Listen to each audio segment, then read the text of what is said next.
In the summer of 2021, Apex Legends was hacked in a way that had never been seen before. Hackers were able to manipulate the game menus and effectively locked out players from playing the game entirely. The Apex Legends attack and conspiracy was planned for over 6 months, and what transpired during and after the attack is not only mind-boggling, but also inherently quite strange. On July 4th, 2021, people around the world were living their lives, maybe playing Apex, but us Americans, well, that's our day to blow shit up, eat way more food than normal, hang out with friends and family, and for some, drink a whole lot of beer. Yep, it's the 4th of July, our Independence Day, where the majority of people have the day off from work and summer school because it's a holiday. While Americans were enjoying their day off, a small group of hackers were ready to execute the final stages of a plan to effectively shut down Apex Legends that had been in planning for months. They targeted July 4th specifically because they knew that the Apex devs that could fix the issues wouldn't be able to quickly respond on a holiday. The director of communications for Apex Legends mentioned that they were literally with their family holding their newborn nephew when they got the call about the hack and had to go into work. To players, the hack looked like this. You'd log into Apex and immediately be welcomed with this message. Visit and repost savetitanfall.com. All the playlists were also locked out, which you could get around if you did some wombo combo of restarting the game and changing the server you were on, but the game was stuck like this for over 8 hours. The savetitanfall.com website did catch people's interest though, and a ton of people started flooding the website and their associated Discord servers. So what really was this Save Titanfall website all about? Well, we'll get into that juicy hellhole in a second here. But first, this video is sponsored by, well, I'm sure you've heard of Raid Shadow Legends. The game is free to play and is cross-device for Android, iOS, and PC. You basically unlock, create, and upgrade a team of willing, or maybe they're unwilling, champions that you then use to full send through dungeon after dungeon, chock full of different enemies with various strengths, weaknesses, abilities, and synergies. I'm pretty proud of how far I've made it so far in the campaign, but it did come at the cost of this lady multiple times. She clearly just wasn't cutting it anymore, so I went over to the portal where you crack these nice mystery shards open and out pops a new champion. And wow, that dude sure is something. Anyway, I took him over to the tavern, which is where you level people up, and fed him a bunch of humans. Since he was now worthy of the squad, I decided to test him out in the Magic Keep dungeon, and sure enough, he got the job done. There are plenty of other game modes too, including the campaign where I slapped this dragon, and Clan Wars where this demon's stomach ripped my friends to shreds.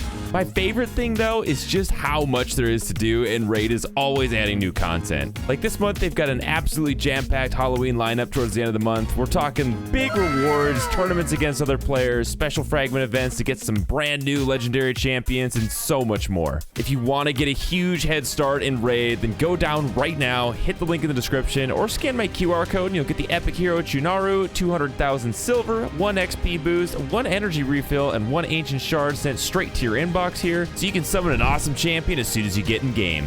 Keep in mind, these rewards are only available for new players in the next 30 days, so get to it! Alright, back to the hack. Well, at first glance, it looked like the hackers just wanted to spread word about the rampant DDoSing and crashing of servers that have been happening in Titanfall 1 and Titanfall 2 for well over 4 years. The thing was, they actually made a pretty solid argument. EA and Respawn had been aware of the issues this whole time, but they continued selling copies of Titanfall 1 and Titanfall 2. Now, you might think, okay, so what? Sometimes your server crashes, but you're still able to play the game, no big deal, right? While this mostly is true for Titanfall 2, it absolutely wasn't true for Titanfall 1. Titanfall 1 is an online-only multiplayer game with no traditional campaign, so the only way you can actually play Titanfall 1 is if the servers are live.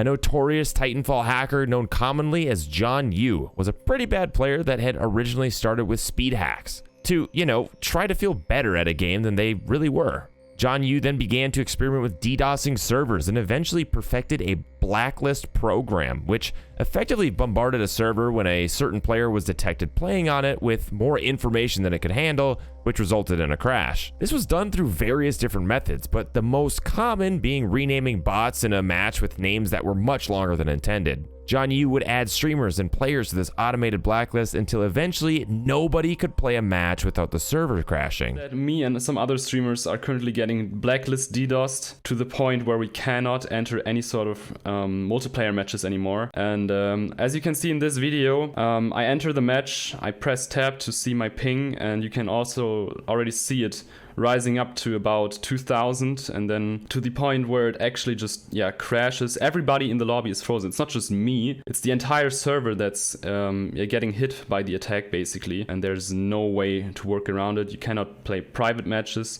And the motive here was, well, it just kind of seemed like John Yu was upset that the entire Titanfall community had banded together and shared a mutual hatred for John Yu. Regardless, the Respawn team and Titanfall devs said that the issues were being worked on. But what they didn't say was how many people were actually working on the fixes of Titanfall 1 and 2, which it turns out it was like 1 or 2 people total. So Titanfall 1, a game that could only be played if the servers were live, which they never were because of John Yu's blacklist, was still being sold despite Respawn and EA being completely aware of the state of Titanfall 1 and Titanfall 2. To be blunt, they were just taking people's money while they had maybe one person kind of working on fixing the problems. In the eyes of the hackers, the right thing to do would have been to take Titanfall 1 and just make it a free game. This was the supposed reason for the Save Titanfall website, which was a collaboration between 2 Titanfall communities, the No Skill community and the TF Remnant Fleet. Now, I'm going to spoil a bit of the mystery here because I think it makes things easier to follow. Save Titanfall was a scapegoat for the hackers' greater plan. They wanted people to think that the hack of Apex Legends was done by the same people that ran the Save Titanfall website, but it wasn't. This led to a war behind the scenes of the Save Titanfall website between the No Skill community and the TF Remnant Fleet. The No Skill community posted a 40-page document called Operation Red Tape, absolutely filled with screenshots of Discord communications between members of the TF Remnant Fleet, exposing them as not only the hackers behind the July 4th attack on Apex Legends, but also those responsible for DDoSing Apex servers, kicking Apex streamers like Shiv from the game, shutting down Titanfall servers as tests for their Apex attacks, and even trying to get hired by Respawn to help fix all the problems with Titanfall, which was likely an attempt at stealing the Titanfall source code for possibly the most absurd and strangest reason of all, which we'll get to. And within a week of the Apex Legends hack, Titanfall 2 seemed to succumb to the same Titanfall 1 DDoS blacklist. GG's pilots, all platforms with Titanfall 2 are officially perma-DDoSed. I'd say it was a good run, but that would be a lie. As the game fades away for the foreseeable future, I'm just reminded of the lack of support and transparency received as a community. We deserved better. This was now affecting over 5,000 players on PC alone, and likely thousands more on console. A hero seemed to emerge through all of this though, offering to help fix all the problems and patch the main exploits that were being used to shut down all of the servers. That person, P0358, which I'm just going to call Lil P. And I think this is some good foreshadowing. You either die a hero, or you live long enough to see yourself become the P0358. Look, whoever the Batman is, he doesn't want to do this for the rest of his life. How could he? P published a document 3 weeks after the Apex Legends hack on how to fix Titanfall. It detailed the exploits used to hack the game and how to patch these exploits with examples. The document itself is way too technical for most people to understand, and the one glaring issue was that there was absolutely no way to test their supposed fixes without access to the servers and the source code. P went as far as to say that if Respawn just hired them, they'd be able to fix the issues themselves and all would be saved. And people believed him. He was made out to be the good guy in all of this, but that was far, far from the truth. He had everyone fooled at the moment though, and people actually were using his PayPal donation link to send him money for his extensive efforts. The truth of it was that these extensive efforts were only known because P had been exploiting and hacking Titanfall for well over 2 years. I mean, it's pretty easy to whip out a super detailed document in 3 weeks on how to fix hackable exploits when you're the one that's been using those exploits for years. He had literally been committing extortion of Titanfall players, telling them that if they paid him $3, he'd stop crashing the game. This clip was from a live stream in April of 2019.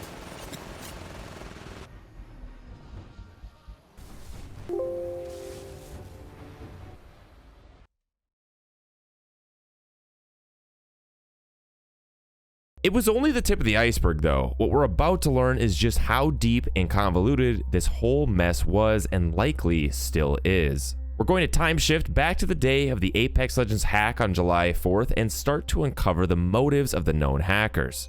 As people learned about the Save Titanfall website, they also learned about the TF Remnant Fleet Discord channel, and as more and more people started joining the Discord, P was very vocal about various things.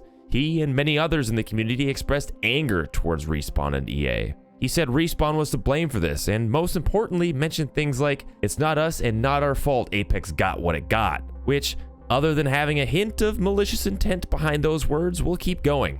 Also mentioned was how P just couldn't wrap their head around how hard it was for someone to understand that anyone can link the website anywhere, but that it didn't necessarily mean that the people that owned the website were the ones behind the attack. Another admin of the Discord, Redshield, which I'll just call Red, also chimed in saying, "Oh heckin' no man, it wasn't us." Red just kept trying to deny any involvement with whatever was going on, but Rafflecopter Lamau, you'll see soon how involved Red actually was. Here is just the tiniest of sneak peeks from 3 months before the attack of Red having obvious knowledge of the types of attacks that could be done and, also calls out Apex specifically. P also started getting really excited about all the new members joining their Discord server, which, spoiler alert, was part of the reason P and the other hackers did what they did. And with that, I think it's time we peel back the bullshit layer that these hackers were trying to convince others of and get into the real conversations that were going on behind private Discord channels. Again, there are way too many screenshots and videos of the conversations for one video, so I'm once again going to paraphrase everything that I read through. The hackers seem to be really upset by John Yu because John Yu had been ruining Titanfall 1 and Titanfall 2 for such a long time that it had obviously been turning players away from playing any Titanfall game. And while most people know about Titanfall 1 and Titanfall 2, there was also a game called Titanfall Online. Titanfall Online was a canceled free-to-play PC version of the original Titanfall game that was aimed primarily at the Asian market like South Korea and China. It was pretty much the same as the first Titanfall game with a few differences, but it had such a poor reception after the beta was released in South Korea in 2018 that they canceled the entire project soon after. The strange thing was that this group of hackers shared some mutual bond over the Titanfall Online game, and they really wanted to see it be revived. Well, with John Yu in the picture, that was basically impossible because he was pretty much killing the online experience for players in the Titanfall franchise. And the Remnant Fleet hacking group didn't want John Yu to be remembered at all, so that's when they set their sights on throwing the Save Titanfall website under the bus a few weeks before the Apex Legends hack. But don't be fooled, as the thought of attacking Apex Legends had been in the minds of these people for at least 2 years at this point, with P alluding to someone maybe coming to, say Apex or Titanfall 2 to mess up the servers just as bad as they were in Titanfall 1. Man, I love good foreshadowing, and apparently, so did they. Someone said, "This server is going to be like a good character gone bad story from fighting the evil hacker to sabotage against the game creators." I mean, seriously, this whole thing played out like the Walmart version of a Bond villain. All right, let's speed this up and meet some of the hackers that were actually involved and also uncover how they developed their hacks and tested them on servers and streamers. This person right here, with all the symbols for a username, goes by Mr. Steak and was heavily involved creating the Apex Legends hack along with their co-conspirator Dogecore. Starting in what looked like March of 2021, Dogecore had successfully began kicking players from Titanfall games through denial of service attacks, the ones that we mentioned earlier with overloading servers with way too much information to a point that they'd have to restart. Red started chatting with media journalists on how Titanfall could be crashed, but Steak wanted to make sure that Red didn't leak any info that the group also knew of ways to crash Apex Legends servers too. Steak showed proof to Red that he had just recently kicked a streamer with their methods. Steak also mentioned that there were 3 people, including himself, that were targeting Titanfall 2 servers and crashing them. Those 3 people were likely Steak, Dogecore, and P. The group then began shifting their focus to Apex Legends. They attacked Apex Legends tournaments and even targeted specific streamers like Shiv FPS and then pinned the blame on the notorious cheater Toofy. And the justification for these attacks? Well, according to P, the Apex pros deserved it for getting upset that Respawn was looking into trying to fix Titanfall. Oh, and again, we see mentions of Titanfall Online. But this wasn't just something that was being worked on for a few months. No, even a year before the Apex Legends hack, Steak had already figured out a way to inject their own menu overlays into Apex, which was an early version of the overlays we ended up seeing in the actual attack. And by February, less than 6 months before the attack, P said this: "If we want to conduct something like this, it should be temporary, maybe 24 or 48 hours and then stop and also have a clear message on why and what do we want." And the day before the attack, Dogecore said, "Are you ready for Operation Save Titanfall.com?" And on the next day, well, we know what happened, but the reasoning behind this whole thing was the strangest part of all. You'd think, well, maybe the group was after money or something more nefarious than just fixing Titanfall 1 or 2, and that may be true, but it seems unlikely. One of the stranger things was that both P and Red tried getting jobs at Respawn. Red actually had asked the community for thoughts on his resume for an application to get a social media manager job. And P, on multiple occasions, said that if Respawn would just hire him, he could simply fix the problems as he outlined in his How to Fix Titanfall document. But he certainly wasn't about to do it for free, which was obvious by his PayPal link at the bottom and him outright saying, "I could help them fix the issues, but I don't want to do it for free after all the insults he's, basically gotten from players." He also alluded to someone doing Titanfall maintenance as a part-time gig, and then a Respawn employee actually followed him on Twitter, which Red was very excited about because his baby hacker was finally turning into a man. Which, if the incriminating picture hasn't been painted at this point, I don't know what more will. Speaking of incriminating, you might be wondering, well, can't these people face legal charges or do some nice jail time for all of this? And the answer is absolutely. Yeah, they could. And they could do many, many years if each hack was treated as a separate CFAA, computer fraud and abuse violation, and then embezzlement or RICO charges were put on top of those because there was financial gain involved. The potential for life in prison and hundreds of thousands of dollars in fines is actually not out of the question here. But if these people are outside of the US or are just really difficult to find, it's really almost impossible to charge them. And the sad part is that they'd risk all of this just for an attempt to revive Titanfall online. And the best way to go about that in their mind, crash Titanfall servers, target and harass streamers and players, piss off the entire Apex Legends community and the company that holds all the rights to the Titanfall franchise. The hackers were the ones causing the problems in the first place, and they were effectively just trying to fix the issues that they were the direct cause of. And on top of all of this, they tried getting jobs at Respawn, likely in an attempt to steal Titanfall source code so that they could develop their own vision of Titanfall online. Whew, man, what a story. Let me know what your thoughts were as you watched through this whole thing, and remember to hit that like button if you enjoyed the video, and subscribe if you'd like to see more videos like this from time to time. As always, I really do appreciate you spending some time to watch the video, and I hope to see you again in the next one.